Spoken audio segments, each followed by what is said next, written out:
So, Todd, first of all, welcome to the show. Second of all, I have some real podcasting ethics that I think yes, please. I need to hit you up with. I'm in desperate need. You were so kind to allow me onto your show, which is Computer Resume.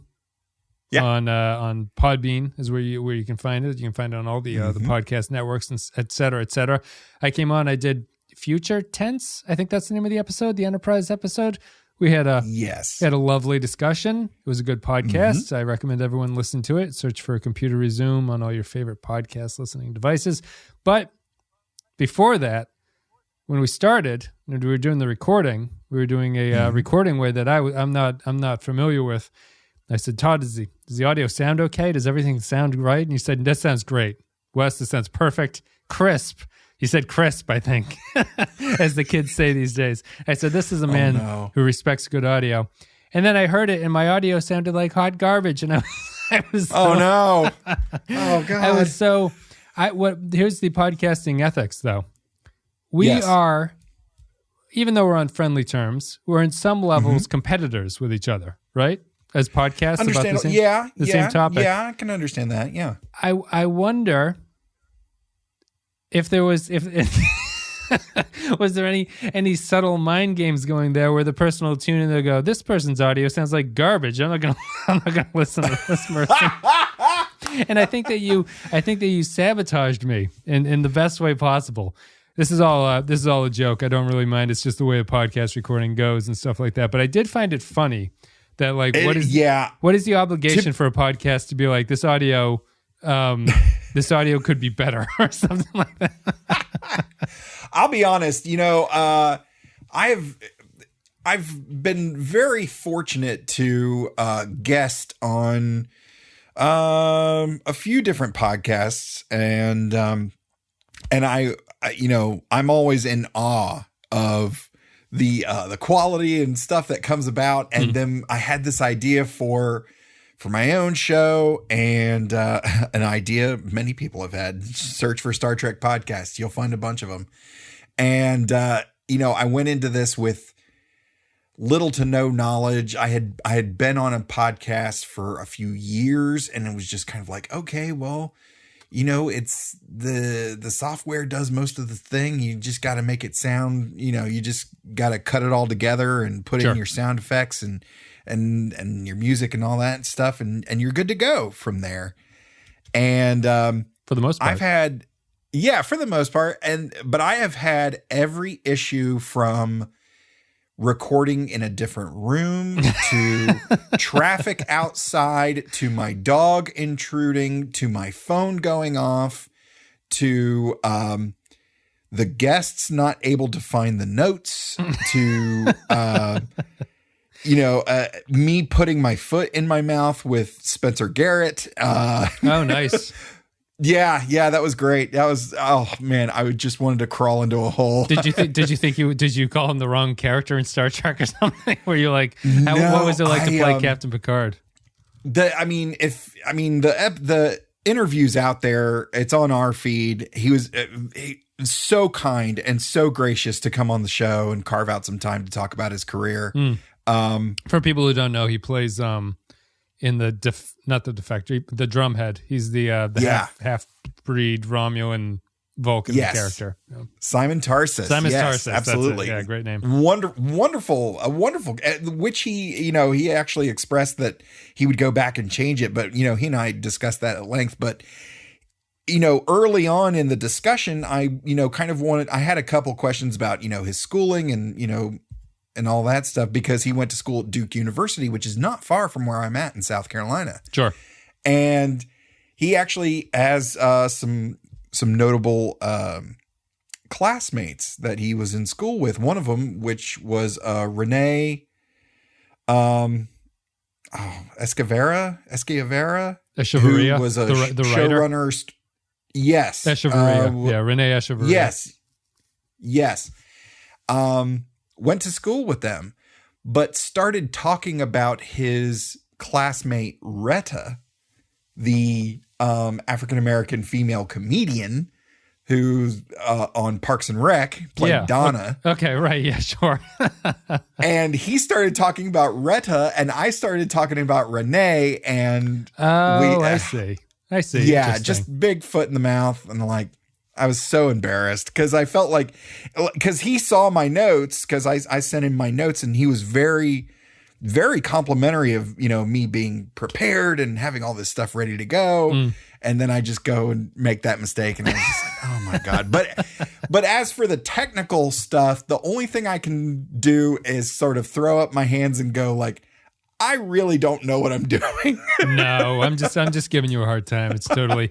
Honestly, because I mean, once we're done with the show, I actually do want to pick your brain about some podcast promotional marketing type things, because you guys are killing it. You guys are steadily killing it. And well, thank you. I've been trying to learn and glean as much as I can from everyone I talk to. So.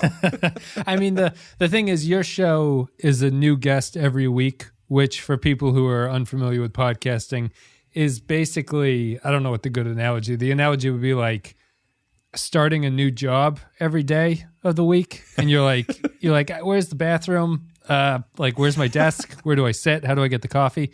So learning that every single day is a stressful thing, which is one of the reasons that this podcast actually went away from guests, is because it would backfire quite frequently with guests where something would go wrong. And eventually it just became a thing of like, if your day is shot, your night of recording is shot, your night of recording is shot, and it really pushes stuff back on you. It compounds on it. So me and Clay are here now. But anyway, Todd, how are you? Yes. This is Todd from Computer Resume. You can introduce yourself. I was on the show, as I mentioned, but please introduce yourself. Hi, my name is Todd A. Davis. I'm a writer, comedian, and host of the Computer Resume podcast, where we are covering the entire Star Trek franchise in chronological order for fans new and old. We've been branching out a little bit here at the end of our first year, getting into our second year. And we've started including things like a fantasy draft, where I had some of the frequent guests on, and we did sort of a fantasy style draft of who would you choose to your crew. And then we took it to Instagram and let the fans vote for their favorites. And that's kind of how we decided. That was a lot of fun. And we've had some interviews with some Star Trek cast members. Bonnie Gordon, who is the voice of the USS Protostar on Prodigy, came on. She was absolutely wonderful. That's interesting. Very talented voice actress. Yes. And singer. Her Catherine Janeway impression is on point. We had a lot of fun with that. We also had Mr. Spencer Garrett, who played Simon Tarsus in the TNG episode The Drumhead. He also was in Flesh and Blood in Star Trek Voyager. Mm-hmm. And we've got a cast member from Picard coming on in a few weeks to chat with us about an episode. So I'll just tease that a little bit and say that's coming down the pike very soon. So stay tuned for that. It's going to be a lot of fun. Sounds good. You guys can check it out. It's Computer Resume on all of your favorite podcast devices. So good luck with all the interviews. You're doing well, Todd. It was a lot of fun to be on Computer Resume. I figure in this podcaster rubs podcasters back kind of thing, you have to, now everyone will flip-flop the shows here. You come on, and as they say in Virtuosity, you're in my world now. And so we're going to talk about Our Man Bashir, which is a revisit. Yes. So Our Man Bashir is the 10th episode of the 4th season of Star Trek DS9. Came out on November 27th, 1995. Teleplay goes to Ronald D. Moore. Story credit goes to Bob Gillen. Directed by Weinrich Colby. In-universe date unknown, but it's 2372. A transporter accident replaces the characters in Bashir's secret agent holosuite program with the physical forms of the station's senior staff. It's a Holodeck is Broken episode. It's on the 4th season of DS9. So I'll start this one off with, when I asked you to come on, I usually ask people to give me 2 or 3 episodes that they would want to do to see which one is probably the best fit. This was the best fit, I thought, out of the ones that you chose. One of them was a Lower Deck, which I thought was a little bit too soon. And then that you might have had a Voyager in there, maybe, which we haven't done yet. So I believe so, yeah. DS9 is what we're left with. And first question to you. DS9, we do a Patreon poll every month, and we usually do a Star Trek revisit like we're doing now here with you, where we go back and we revisit an old episode we've already covered. DS9 never wins the revisit poll. Everyone says it's their favorite Star Trek. It never wins the revisit poll. It always comes in dead last. Why do you think that is? Oh. You know, I think there's something to be said about the romantic nature of being in a ship traveling from place to place, as opposed to here we are at the wormhole and everyone's coming to us, and it looks like a big shopping mall in space. And I'll be honest, like when I do stand-up comedy, I have a Star Trek bit, and I always ask the audience, hey, do we have any Star Trek fans in the crowd? And that'll usually get, a smattering of applause, a couple woos. I'm like, okay, great. Let's narrow it down even further. Who's a fan of Deep Space Nine? Mm-hmm. And consistently, crickets. Sure. Like, nobody. And then I go on to do my Avery Brooks impression, and it is received just as well as you think it might be. Is the joke there that the impression is terrible, but no one would be able to tell whether or not it's a good impression or not? They're like, this sounds exactly like Captain Sisko. You guys just have to believe me at this point. Well, the thing is kind of like, and I've watched enough Deep Space Nine. I'm a big Star Trek fan. I've watched enough and listened to Avery Brooks's tone and cadence, and the different pauses. I think he has a more interesting cadence than William Shatner, honestly. Yeah. But I do this thing where I'm Avery Brooks ordering fast food at a drive-through window, but talking very much like Benjamin Sisko. I'll save that because it's as good as it does on stage. It's going to be even better here on the podcast, I'm sure.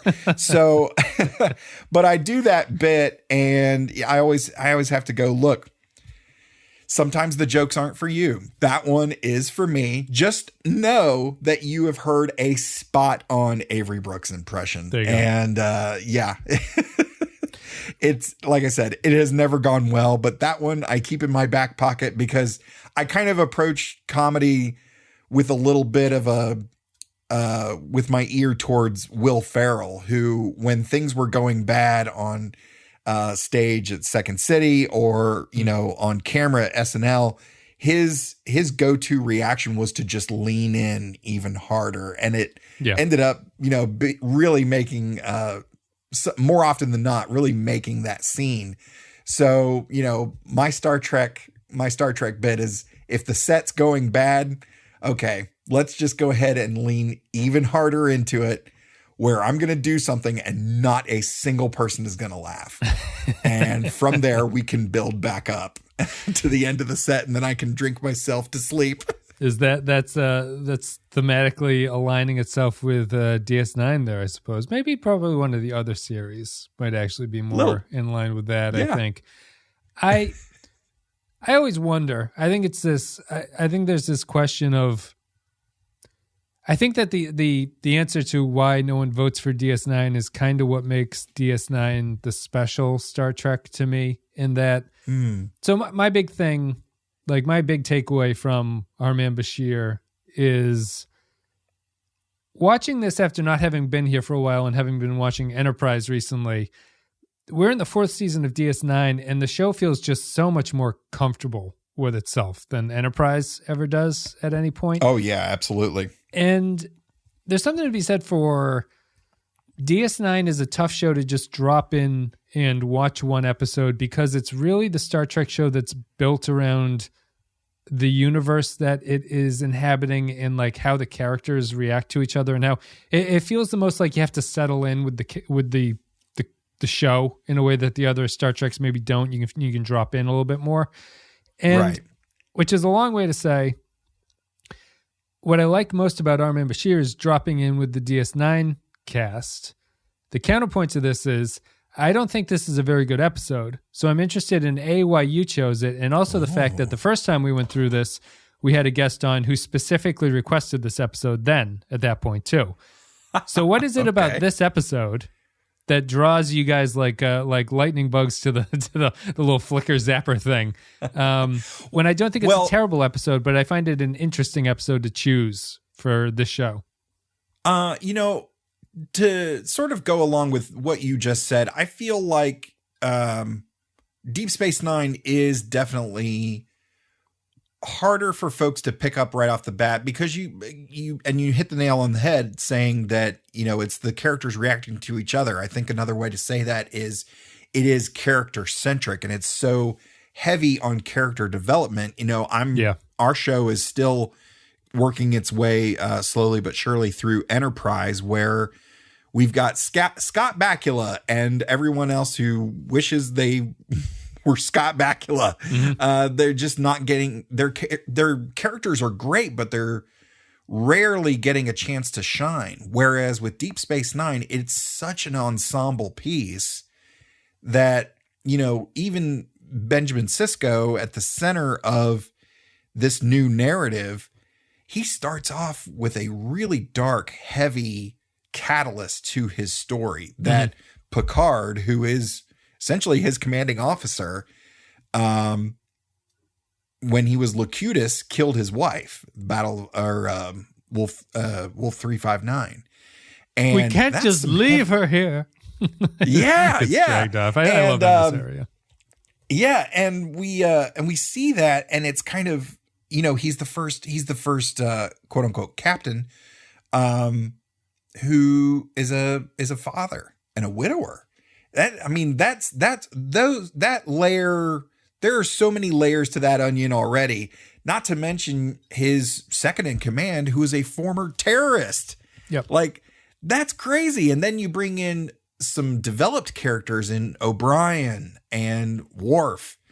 And, it just gets deeper and deeper and deeper. And Quark's got a whole bunch of stuff going on. So rather than focusing on action and plot, this Deep Space Nine really focuses in on the characters. And I think that's such a detraction from traditional Trek. Yeah. That maybe it's still just kind of jarring to people. And I don't know why more people that I have spoken with who claim that Deep Space Nine is their favorite, they are few and far between. But I don't know why more people aren't into Deep Space Nine. That being said, Deep Space Nine is my least favorite. Oh, interesting.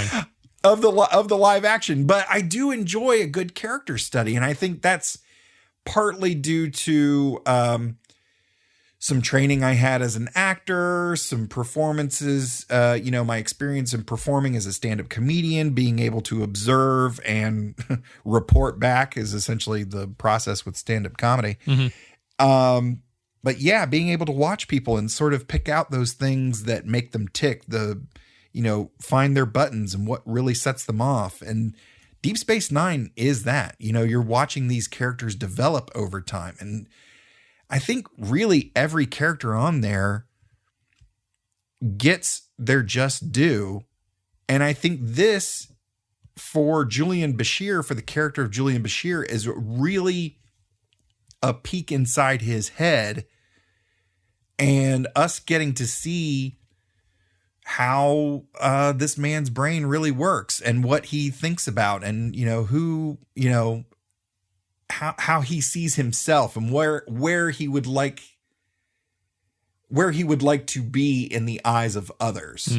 Yeah. In terms of why I enjoy this is a very long answer to a fairly simple question, and I apologize. But our Man Bashir, the reason I like it is I always love the things that don't go together juxtaposed with each other. You have a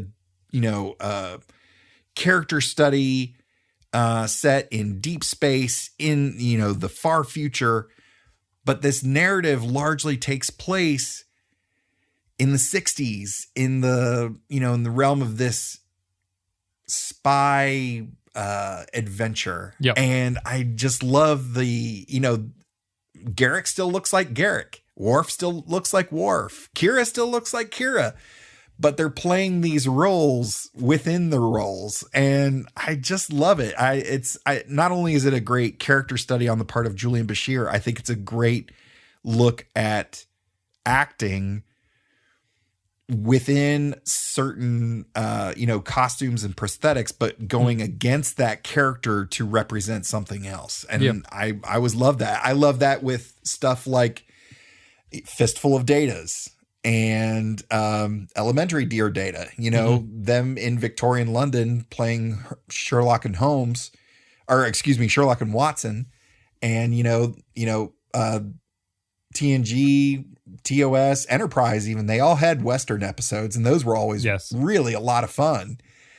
So that's kind of the main reasons I enjoy this. I love the spy genre anyway. I love Bond. I love Jason Bourne. I love, espionage and political thrillers of that nature, and spy adventures. So this seemed like a fun time to talk about it. Would you say that you like holodeck episodes or Bond more than the other? Which would you prefer, Bond or a holodeck episode? Because I wonder how much this episode benefits from being a Bond fan, because I'm not really a Bond fan. And would you consider yourself a Bond fan, like, more than the average person, or would you consider yourself just to more prefer these like holodeck type episodes in Star Trek? I do enjoy the holodeck episodes. I think that I would consider myself a casual Bond fan, mostly because in a previous life, I worked in law enforcement, and my commanding officer was a huge, diehard Bond fan.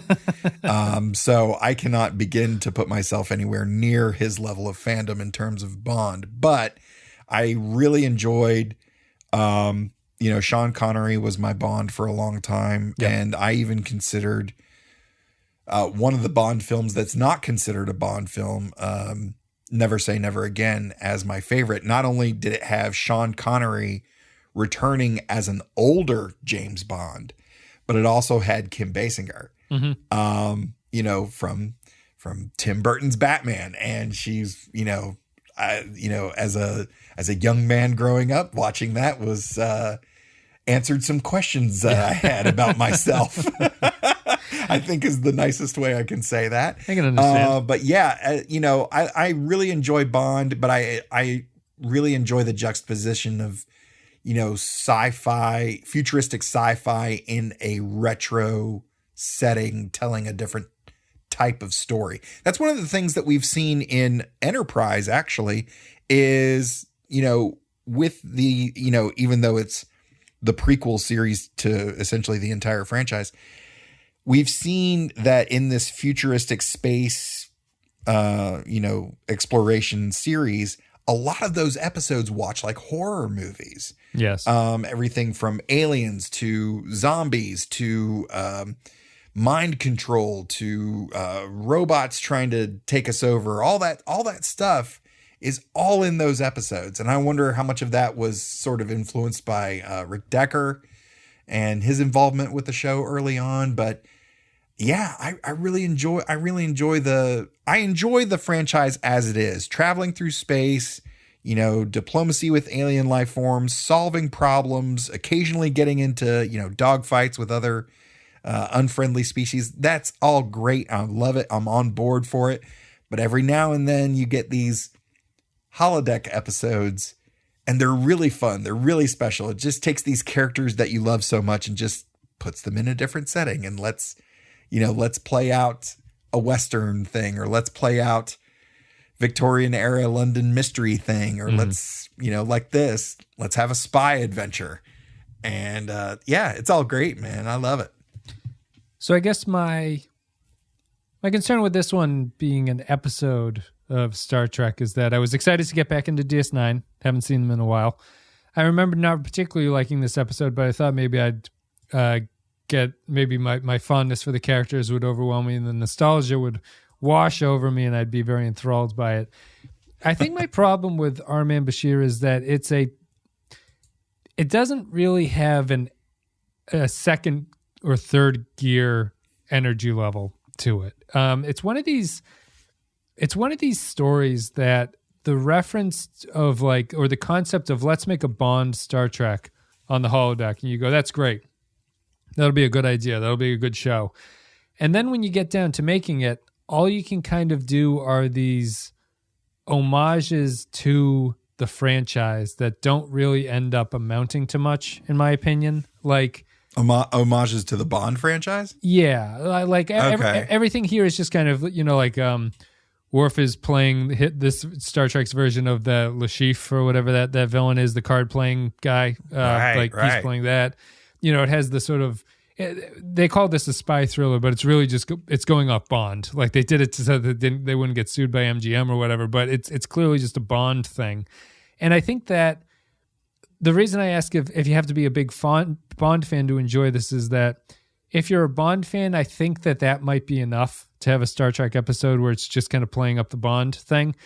But if you're not into Bond, I end up feeling that this episode is just an example of an episode that gets kind of stuck spinning its wheels, where it has an idea, but it doesn't really know what to do with that on top of it. So I can understand Bashir getting a little bit of like, you start understanding Bashir as a character, and the Siddig considers this to be like a turning point for the character or whatever.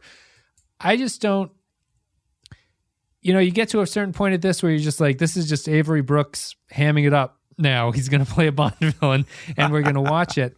And I don't think there's anything wrong with that, but I just don't like Bond enough for it to carry me through the episode, I think that's my major problem with it.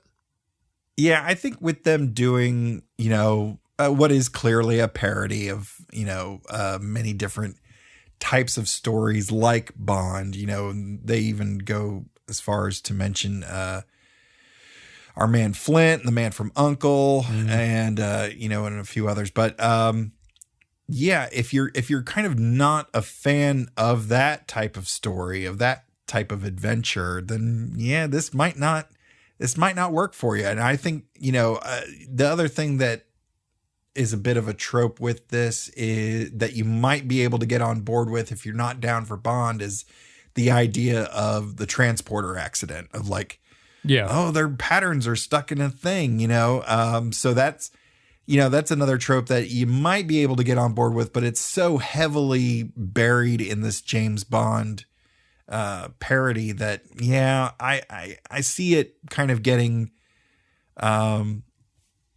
if you're not down for Bond, then this is probably not going to be for you. But what I find interesting, and I spoke at length about character development and Deep Space Nine really being a character-centric narrative, I really think they might have done even better to sort of mix up who was playing whom.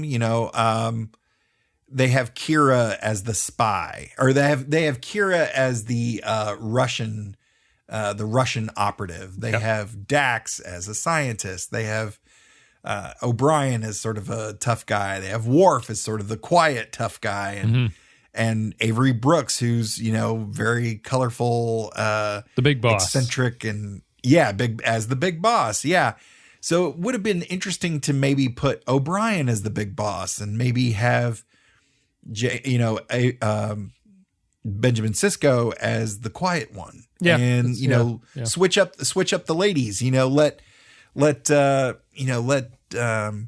Dax be the Russian operative and have Kira be the, more mousy scientist and, just play against type, because even though they were still their characters, those characters still kind of fit in that Bond narrative. And I think it might've been fun to switch that up, 20 years after the fact. But, no, I can understand that. I think that's probably my only complaint about it is I wish they would have been a little more creative with their pairing of the Bond characters with the Star Trek characters.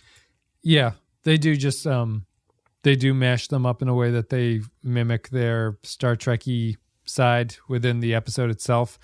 I would agree. I think that would be fun if they had mixed it up a little bit more than that.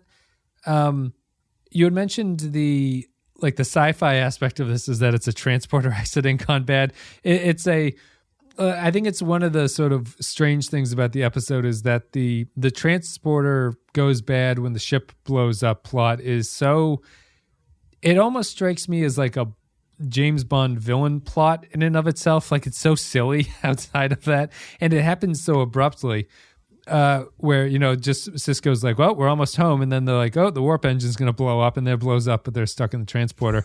I think my biggest problem with the outside the holodeck stuff is that I really don't like the Eddington and Odo pairing as a couple. Like I don't like them as a pair of characters that have to fix something, because they're sort of similar to each other, so they don't really get a good foil sense. I just don't. Those scenes really dragged for me because I don't feel like it's anything other than them trying to tech the tech of what the problem is and how they're going to get people out. And there's really nothing interesting going on out there, but they spend a lot of time with Odo, Eddington, and the Ferengi trying to figure out how to fix things. Well, what'd you think about those two sections? A lot of Eddington in this too. If you want to comment on Eddington, I had forgotten how much he's in this one. Yeah, I forgot about Eddington as well. It was, fun revisiting this and seeing him again. But yeah, I think, how convenient that the entire senior staff is on this one on this one little ship, sitting next to each other on the way home. Just everyone's sitting next to each other. Exactly. So it might have been fun to see. It might have been fun to see more O'Brien and Odo interacting with each other. I think just because I don't know that they got a lot of character development between each other. Yeah. I think it was mostly focused on Odo and Kira and Miles and Julian. But yeah, I think it is weird that it's Eddington stuck out there, right? Like O'Brien, I guess that they want to. I mean, the understanding of what's going on is that they do have to get everybody stuck in the holodeck somehow. Like that's the point of this episode. But it's one of those situations where I think in an attempt to make the concept of what they're doing, you kind of have to sacrifice at the altar the normal way that these episodes play out in an interesting way. So because they need all the senior staff in the holodeck, Odo gets stuck with Eddington outside, and it's just like, this is not a great pairing, I don't think. And it's that kind of a struggle when you make an episode like this. And in my opinion, the stuff that's going on in the holodeck isn't good enough to distract me from the stuff being boring outside of it. It all kind of fits together in this unsatisfying way. Right. I would have preferred, fewer shots outside the, let the scenes outside the holodeck play off, in Julian and Garrick's ear. Yeah. And and have it take place that way. I've always, I'm inclined to let things happen. If you're going to do an homage to something like Bond or something like the horror movies that I mentioned, the horror movie-esque episodes in Enterprise, I say lean in really hard. There was an episode that they did called North Star, and they had some camera wipes, a la, some of the older Westerns, and even, Star Wars used those a lot. Yeah. And, really, really lean in on some of those photographic tropes, of one of the things that we're covering right now is we've gotten into the arcs with the Xindi in season 3. And one of the things that they do right off the bat, which was kind of disappointing, of course, 20 years after the fact, but one of the things that I was kind of bummed about was that they show the Xindi Council full frame, full light, everybody here. Hey, take a look at our prosthetics and look at our digital effects. Isn't it really cool? Aren't they, mean and scary? I really felt like they should have taken a page out of the X-Files and have them all in silhouette and have them all in this dark room where we can't see them. Yeah. If you're wanting us to be scared of these folks, then, Don't show them. Do it like let's do it like Spielberg. We don't need to see the shark. You've sold us. These people are terrifying. Yeah. But, with something like this, with Bond, I think it would have served well to maybe even shoot it in black and white. Yeah. Or to have some grain on it, and maybe do some camera techniques that evoke some of those feelings and watching some of those older Bond movies from the 60s and 70s. I think that would have been a lot of fun to sort of break it up. And then even if you still have your scenes outside of the holodeck, shoot those like you normally would. Yeah. Just to further illustrate the difference of like, these folks are in the holodeck. See, it's all grainy and black and white and, looks like a spy movie. And, and everybody else is, shot quote unquote normally. But yeah, reading about the production of this particular episode, it went 2 days longer than their average shoots. Yes. It cost a lot more too. It was a budget. Yeah. Cost a lot more. Different, set designs, completely new sets. They had to rent one of the sets. Yeah. And, it was faced with all kinds of problems. And again, 20 years difference, shooting something in black and white is not as big of an issue today as it may have been back then. I don't know, that's another editing issue, but I don't know. I think they could have, it's Star Trek. We're in. So just go ahead and lean in and take us as far as you can. It's one of those, like, I think you've pinpointed something for me that I think is my problem for this is that watching this, it feels when you're in the holodeck like it's an extremely low budget Bond movie, and not in a very good way. It's like the sets are there, and you can tell that they're kind of mimicking a Bond thing, but it doesn't feel like a Bond universe really. And I understand what you're saying is that, like, cinematically, you might want to do some movie techniques that would actually elevate this and make it actually look like it's a 60s Bond movie, and like how it's shot and what the characters are doing, and the costuming and everything like that.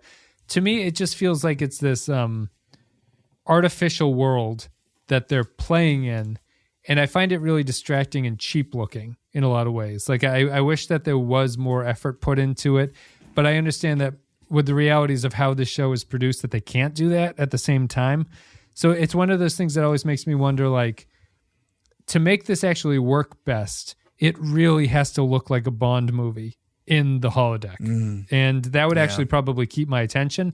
But now all it looks like to me is it's the characters I know playing dress up. And I think that to be successful, the episode actually has to really make you think that this is a Bond thing instead. And it never really gets there, unfortunately for me. So it ends up just feeling like it's a dress up thing in a way that I don't really hold it against the Sherlock Holmes of TNG stuff. That feels different to me, because that feels like Data playing the role of Sherlock Holmes is the point of that, where it doesn't feel the same here. It feels like I'm supposed to believe that Bashir actually is a spy character.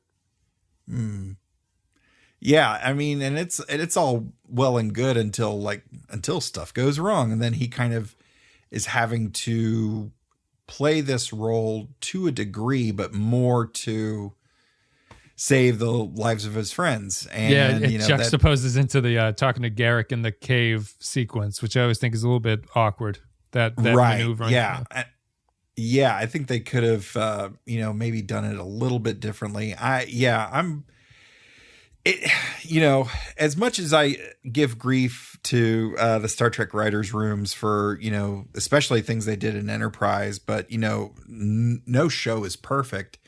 But, it's hard to get some of this. Well, and there's two sides to this coin as well. I was about to say that it's hard to do a lot of these things in 44 minutes. Yeah. The flip side of that coin is they do it in Lower Decks in 22 minutes. That's true. If you think back to the Lower Decks episode where Mariner's therapy, she sets it up like a movie in the holodeck, a parody of Star Trek the Motion Picture. And it's done so well. And it still feels very Star Trek. And they've got all the elements in there, both thematically and cinematically, that really kind of help sell you on that. And I just think, this is Deep Space Nine. Like, we're well into a very successful, established franchise. Yep. Let's take some risks. Yeah, let's do it in black and white. Let's expand a little. Let's mix up the characters a little bit. Let's do something that we have not done before.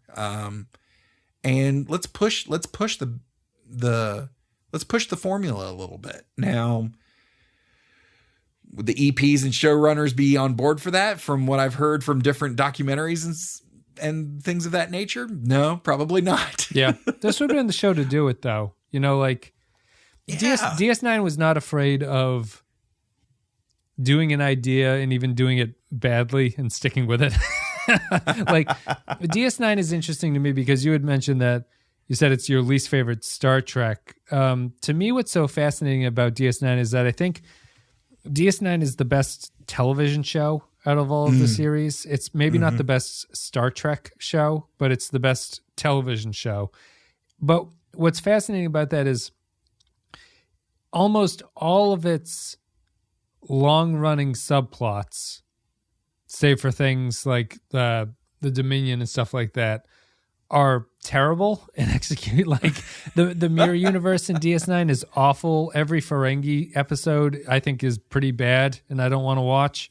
For a show that's so good about so much of its stuff, a lot of it is actually terrible at the same time too. And it's I think it's DS9 was never, I think Bear running the show was never afraid to like do different things, but what he considered to be stuff that he liked is something that I really don't like. I feel very much of a different generation than Ira Bear. Like I don't like the same movies that he likes. I don't get a lot of his references because I didn't grow up with that era of movies. The sort of literary stuff that he brings up is not what's in my wheelhouse. So he was one to push the boundaries, I suppose, but maybe it's just not always in a way that I enjoy or appreciate. And maybe this Bond episode, I don't think this is his idea to do the Bond episode, but it might be in the same line as that. Yeah, gosh, it's a tall order. It's a tall order to, have such an established franchise and then to take this thing and sell them on the idea. I mean, again, if you read into the production of this, they were not interested in holodeck episodes. Yeah. And the fact that this got a green light at all is just shy of a miracle. Yeah, they like the setup, interestingly. They like the idea of a transporter accident getting people stuck in the holodeck, which is interesting to me. It's one of these memory alpha facts I don't know if I believe, because to me, the whole reason one would want to do a holodeck episode is not the fact that people are stuck, how they get stuck in it, but the concept of what you're going to do on the holodeck, Right. If I was getting this pitch, right, I wouldn't be like, oh my God, the story about how they get stuck in the holodeck is fascinating. Like, who cares what actually goes on in there? But the getting stuck itself is so good, I have to make the show. I don't really believe that in some way. It doesn't seem logical. Yeah, I mean, in a story that has a spy who makes himself out to be a tailor and looks the way he does, being the sidekick, Yes. Being able to suspend disbelief is kind of, I think the transporter subplot, of, hey, it was sabotage and okay, now we're stuck. I think that's fun enough to hook the casual viewers. Yeah. But then again, and then after that, it's kind of, okay, you might not be in for this spy adventure, but they make it pretty clear that this is Julian's fantasy. Like, as soon as Garrick appears, he's like, hey, get out of here. This is my time in the holodeck. He's like, what, are you embarrassed? It's like, no, but this is my private time. This is. It's apparently one of the greatest crimes of the 24th century is to interrupt somebody's holodeck program, which is fascinating. He's like, this violates every ethical norm that we have in this civilization. It's like, really? That's interesting. Makes sense. Exactly. People are probably in there just fucking their brains out. And Garrick walks in and he gets exposed to this thing. And, that's the other thing that DS9 at least winked and, paid attention to the idea that people are definitely having sex in the holodeck. Like that's what's going on in these things. Yeah. And Bashir is not, unfortunately, or at least he's not when Garrick walks in. But you can understand why you'd want the door to lock and be locked, stay locked. Yeah, exactly. So, but going back to, you're not a fan of the Bond thing, of the Bond, no, the Bond tropes, the Bond parody. And I think that's kind of the point of like, yeah, this story was for Julian. So we're not, it's this story laid over a Bond parody, but it's more of like, hey, we have to see this thing through. Like at this point, Julian's not even really enjoying himself. He's just kind of like, all right, I'm going to have to go along with this. And, we're going to have to play this out. Yeah. We're going to have to play this out and to get through it so I can get my friends back. That's the main concern is I want to get my friends out safely. Yeah. And so it makes sense that we're not on board for the Bond thing. This is what we have to deal with. This is the situation we have to deal with to get the characters we love back safely. That's the main thing. That's what I thought was a little bit strange. If you happen to be a Bond fan, it's just icing on the cake after that. Yeah, I mean, it's one of the things I thought was strange because I think of it as a pretty lighthearted episode, but it actually has these like incredibly impactful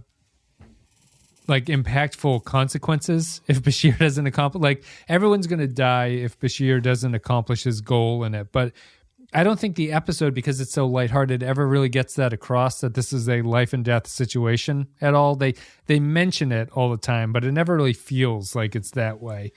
It's just another sort of weird dichotomy between what I think that the episode is trying to do and what I think that it accomplishes. But it's just, Yeah, and how much of that, and how much of its failings are, again, the fact that any TV show or film gets made is just shy of a miracle. So you've got stuff working against you, even if you get a green light, and even if you have a budget, there's going to be things that are working against you. They try to, Kira's character, the Russian operative, goes to kill O'Brien, and that could have been played up a lot more dramatically, a lot more, cinematically, or, beefed up the dialogue a little bit. So, but essentially it's one shot and he goes over and takes the gun out of her hand. Yeah. He's like, she says, time to clip this bird's wings or something is her line, before she's right. Him. And it's, it's one of those things of just kind of like, well, was this a issue of writing? Was this an issue of directing? Was this time constraints? Was this budget? What was it? And I don't know. I think it was probably a little bit of all of the above. And I think were they to do this again, especially with the current state of Trek being much more cinematic and certainly a higher production quality, I think they more may camera have swirls. Discovery, just more camera swirls. Yes, camera swirls and lens flares, absolutely. How would you, if you were writing Discovery, and they said you have to write a holodeck episode on Discovery, what would you do with it? Where would they be in the holodeck? I think what would be really fun would be to show them, would be to scale back what we normally see on Star Trek, in terms of, cinematography and things like that. So I would like to see them probably do some sort of like an 80s cop drama. Yeah. With like, maybe a couple of members, some of the members of the bridge crew who have not gotten their just due. Maybe this is their downtime. And, hey, I found this fun holo novel. It says it's a buddy cop drama, or, it's a 80s cop adventure, whatever it is. Yeah. But yeah, I think that would be fun. The other thing, I mean, my wife is a big fan of, of the sitcom Friends. I think that might be fun, to have like a three camera sitcom set and have those characters walk in and out of that. I think that might be fun. Harry Potter. They enter the Harry Potter universe. It's move up. Yeah. Discovery would be so, because Discovery is so angsty and emotional and moody. It would be real. Like if I had that job, I would have to do something like a sitcom would be kind of funny to insert the Discovery characters into, because they don't fit at all in that world. I think that's probably an interesting thing that separates the new modern shows from the older shows, where all of the older shows, I think, can get away with a holodeck episode, and it doesn't feel like it's completely jarring, where if they have a Discovery or Picard episode that's set in a holodeck, it's going to feel absurd, I think, that the characters are doing that at that point. And I wonder if you have to be cognizant of that when you're making a Star Trek show, that if you want it to feel like the old Star Trek shows, the general tone has to be, if we have a holodeck episode in the middle of this, the audience is going to buy the fact that the characters go in and pretend to be people in the holodeck. You know what I mean? Yeah, you're absolutely right. I think, having some of that stuff, with the 90s, a 90s sitcom with, complete with canned laughter and, maybe even the camera goes a little too wide. So you see the edge of one of the sets or something like that, just to kind of sell it on the idea of it being this 90s sitcom. I think it would be really fun to do that. But and I've spoken at length on my show about Enterprise being sort of the bridge show, the show that bridges the gap between the episodic Trek and the serialized Trek. Yeah. With Enterprise being the end of the TNG era in the early 2000s, I always point to ABC's Lost as kind of kicking off that really, that big trend of serialized television once again. But, Enterprise was just before that. And because it wasn't part of one or the other, it was neither. But it had elements of both. And now here in season 3 and even going into season 4, we're seeing more 2, 3, and 4 episode arcs, leading us to what eventually will be, the very next thing that we cover will be Discovery. Yeah. And, it is a water cooler show. Like, you kind of have to keep watching.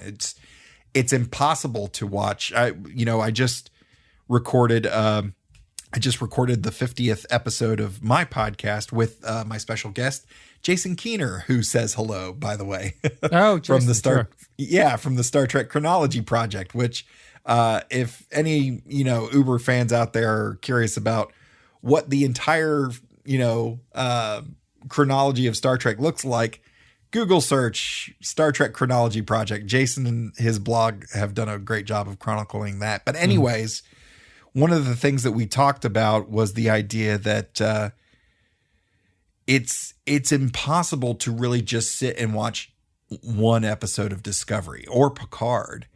And from what I understand, I think Strange New Worlds is actually going to go back to a more episodic nature, which should be a lot of fun if they are actually gonna do that. Lies. They're not gonna do that. No, they're not gonna do that.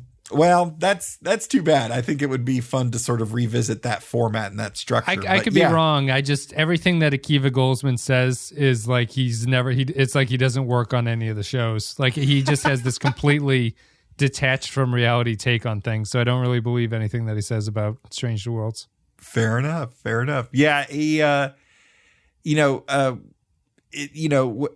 Enterprise is kind of the last show to have sort of that freak of the week. What bucket of syrup are we trying to get out of this week type vibe. And I miss a little bit of that. And I think they're starting to get a little bit of a sense of that. I think it was a great idea to introduce short treks to get some of those, quick little story nuggets and, let them play out in, a few minutes on screen, as opposed to dedicating a full episode to it within a serialized narrative. But I kind of miss that format. I kind of miss that structure. I do too. I mean, my problem with the new Trek is that I'm not really at a point where I am picky enough to be like, this is the kind of show that they should make because this will be a good Star Trek show.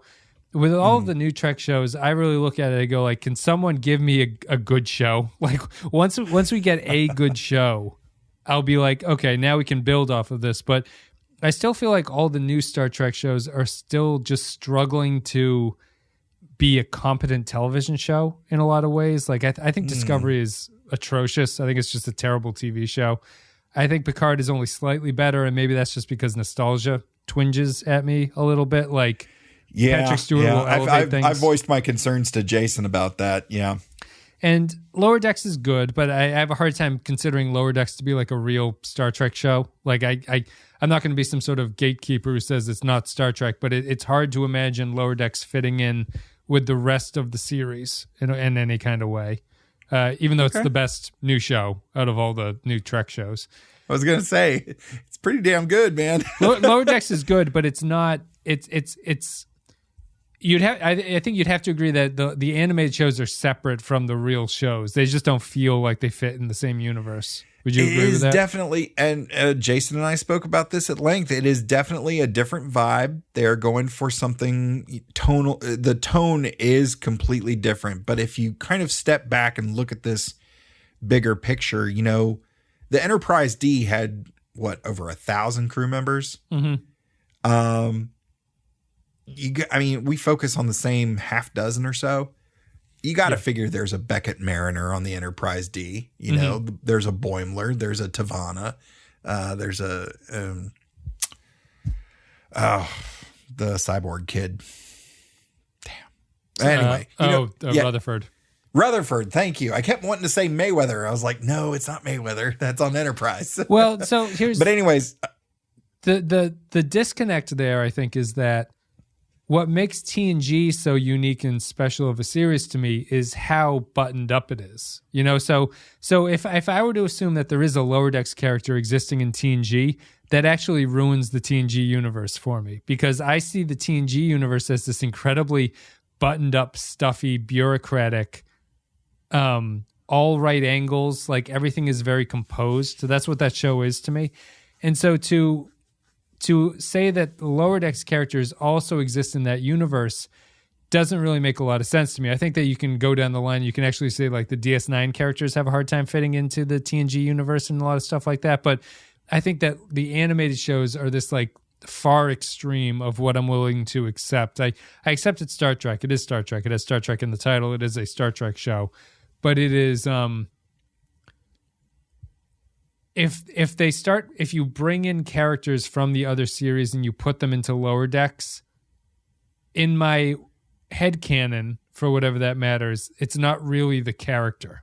You know what I mean? Does that make sense? I mean, I hear you. Same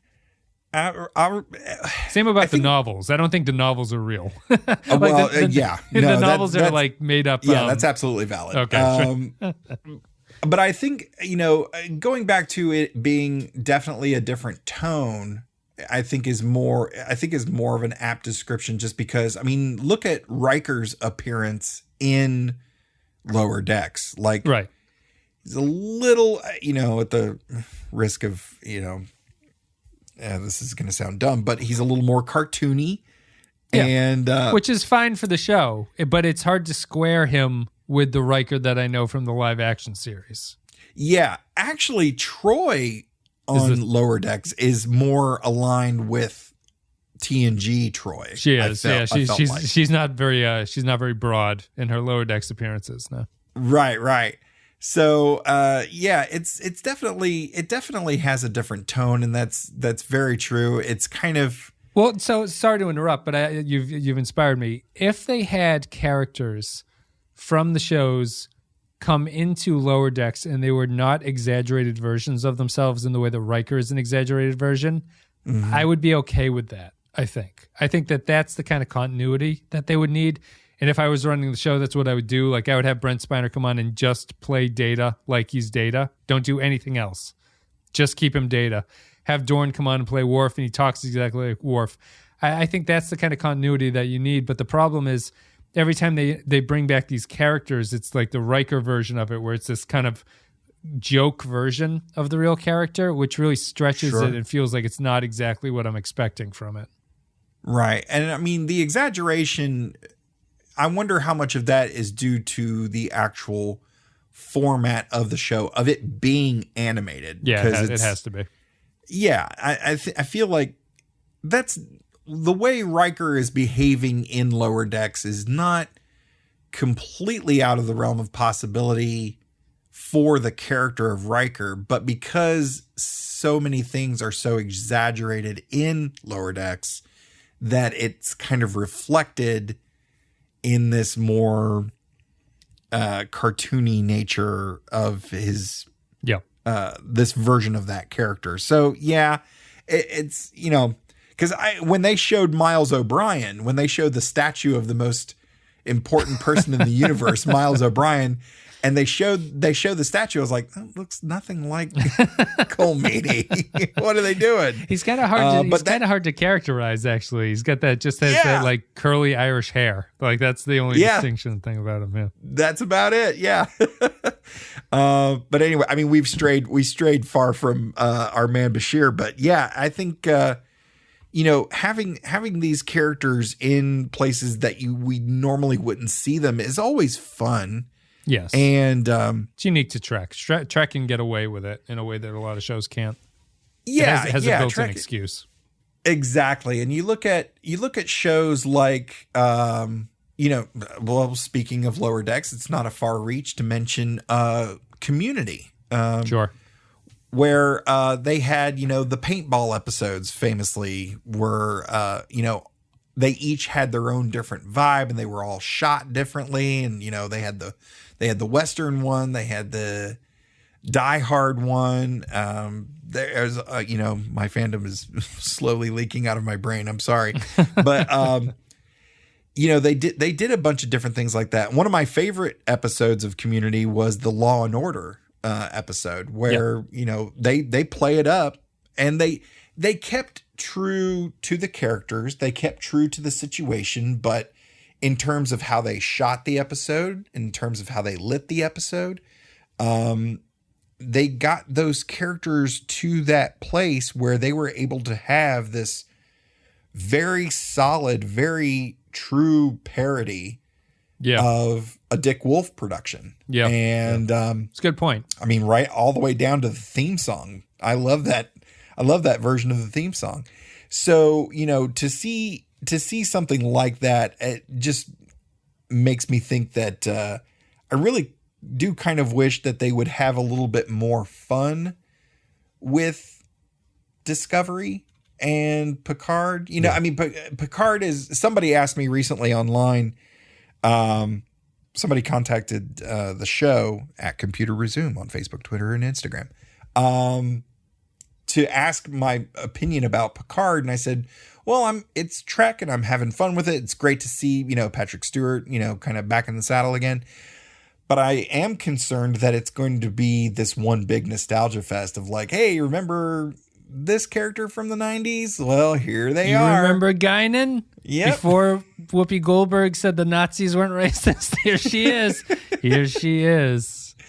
Yeah. Looking old. I'm worried it's going to be more of that. And people on the Discord were just saying that, and I share this opinion. The trailer with Guinan in it, where it's her and Picard talking, it looks like it's Patrick Stewart and Whoopi Goldberg dressing up as characters that they used to play, talking to each other. There's no longer a semblance that they are real characters in this world. It is all this revisiting of past memories and nostalgia, and the actors no longer are those characters. So they feel like dress up at this point. It's really distracting. Yeah. I you know, I've had fun with Picard so far, and I'm looking forward to what they do with this upcoming season, and then the final season, season 3. It's nice that there's only 3. That's the best thing about Picard. I think that they've decided that they're going to end it after 3 seasons. Yeah, I think so too. I think that's smart. I mean, I love Patrick Stewart and have loved him since TNG, since X-Men movies, even before that with stuff. Dune, but he's Gurney or something, right? In Dune, yeah, exactly. But yeah, I think God, it took so much to get him to agree to do this show anyway. We all just need to be happy with what we get, and thank our stars, thank our lucky stars that it's going for 3 seasons, and then we'll see where it goes from there. All right, I guess we're done. All I'm going to say is I hope they don't try to reboot DS9. Avery Brooks, stay retired. You don't need to come back. There's no reason for the DS9 people to come back and make a show about where they are right now in the future. It's unnecessary. That's it. I'm going to give this one. We usually rate these things, Todd, at the end of the episode on our scale of 1 to 5. I'm going to give this one a 3. This is a right down the middle episode of Star Trek to me. What are you going to give it? I mentioned that I'm big on the juxtaposition of these characters in a place that they don't belong. I kind of like the idea of the puzzle of how Julian's going to figure out, what to do within this scenario. And I love the fact that he just goes over and hits the button. Yep. And it stalls things long enough for them to be like, okay, we got him, and then beam them out of there. Yeah. I love that. I do love that turn. Like I said, I think there were enough cheap and or free probably ways to make this Bond parody look even more authentic. I spoke about, the cinematic things that they could have done, adding some grit, shooting it in black and white. Hell, it's a rip off of these spy movies. Go ahead and throw a black bar at the bottom and top of the screen and make it look like it's widescreen. Yeah, I think that would have been a lot of fun to see that. But they didn't do that, so it's definitely not perfect. But I'll give it a 4. I like it. That's good.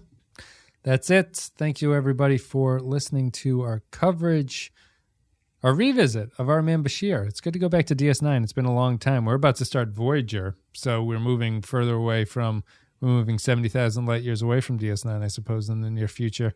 We're also going to be starting Picard. I guess I'll plug that now. I need to plug these things more frequently. So Voyager is going to be on the main feed.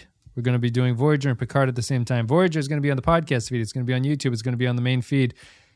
Picard is going to be exclusive to patrons on patreon.com. You guys might get a teaser on the podcast feed, but it's going to be like a 5-minute chunk of whatever we talk about. If you want our entire coverage of Picard's second season, patreon.com/The Penske File is the place to go. Sign up. You get a podcast every single week there until Picard ends in 10 weeks. That's it. Last chance. Todd, thanks very much for coming on. Do you want to give a plug for your material? Your podcast is Computer Resume. You can find it on all your favorite podcasting apps. Anything else you want to say? Yes, please come join me and my rotating panel of family, friends, and anyone else I can force to sit and watch an episode of Enterprise as we talk about the entire franchise in chronological order. It is the Computer Resume podcast, and you can find it wherever you get your podcasts. You can reach out to us on social media at Computer Resume. If you want to reach me personally, I'm at Mr. Todd A. Davis on all of the socials. And if you want to hear me and my friends talk about genre film history, please check out Cinema Shock. That is cinema_shock on all of the socials. And you can search for Cinema Shock Podcast wherever you get your podcasts. We are currently working our way through a series called The New Flesh, the body horror of David Cronenberg. So we have started our David Cronenberg series. We finished our Wachowski series where we covered the entire filmography of the Wachowskis. And I don't even know that we've announced what we're going to do after David Cronenberg's set, but we are having a blast covering the movies of David Cronenberg. So again, check us out, Cinema Shock, wherever you get your podcasts. You can reach us on social media at cinema_shock, or go to our website, which has all of the series chronicled and very easy to find your favorites and dive right in at cinemashock.net. Is Cronenberg just his directorial credits, or are you going to do like Jason in Space because he appears in that movie? We are just sticking with his directing credits, but we've had a blast so far. We did to date we've covered Shivers and Rabid, and the next one we are covering is The Brood, and I think we've basically taken his body horror films and split them in half. So this series that we are currently doing is basically everything leading up to The Fly.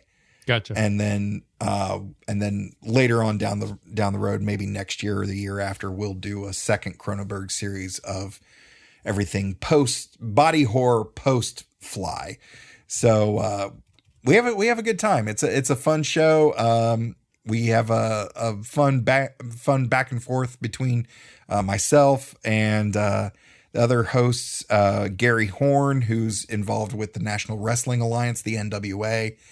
He's one of their backstage interviewers, and our resident film historian, Mr. Justin Bishop, who's he dives very, very deep on all of these films and filmmakers, and it's a lot of fun. We have a good time. So yeah, check us out if you get a chance. Cool. Sounds good. Well, thank you very much for coming on to talk about our Man Bashir with me. Thanks so much, Wes. I really appreciate it, man. Absolutely. We're done, guys. Thanks very much. Leave your comments about what you thought about revisiting our Man Bashir. Voyager starting soon. Picard starting soon. Join the Patreon, blah, blah, blah, all that stuff. Thanks very much for listening. We'll see you later.